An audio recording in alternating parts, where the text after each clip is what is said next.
দেশের প্রথম হাইড্রোজেন পরিচালিত ট্রেনের ট্রায়াল রান সোনিপত থেকে দিল্লি পর্যন্ত চলল পরীক্ষামূলকভাবে।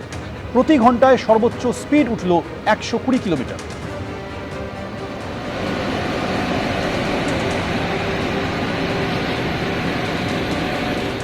রবিবার থেকে দক্ষিণবঙ্গে বাড়বে বৃষ্টি, উত্তরে ভারী বর্ষণ।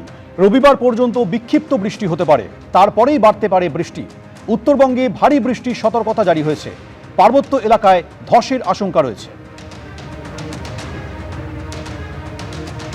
26 থেকে 28 তারিখের মধ্যে দক্ষিণবঙ্গের জেলাগুলিতে প্রধানত বিক্ষিপ্তভাবে হালকা থেকে মাঝারি ধরনের বৃষ্টিপাতের সম্ভাবনা, দু এক জায়গায় বজ্রবিদ্যুতের সম্ভাবনা থাকছে।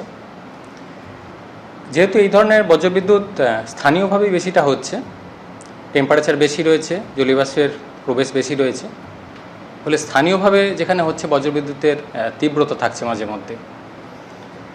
সম্ভাবনা আরও বাড়বে 29 তারিখ থেকে পরবর্তী কয়েকদিন। পূর্ব পশ্চিম বর্ধমান, বীরভূম, মুর্শিদাবাদ, নদিয়া এবং তার পার্শ্ববর্তী যে জেলাগুলি রয়েছে পুরুলিয়া, বাঁকুড়া, যেটা উত্তর 24 পরগনা, এই জেলাগুলো বজ্রবিদ্যুতের তীব্রতা থাকার সম্ভাবনা রয়েছে 29 থেকে 30 তারিখের মধ্যে। কলকাতা পার্শ্ববর্তী অঞ্চলের জন্য আগামী 2-3 দিন প্রধানত মেঘলা আকাশ, হালকা থেকে মাঝারি ধরনের বৃষ্টিপাত বিক্ষিপ্তভাবে থাকার সম্ভাবনা রয়েছে। বৃষ্টিপাতের সম্ভাবনা কলকাতার জন্য বাড়বে 29 তারিখ থেকে পরবর্তী কয়েকদিন।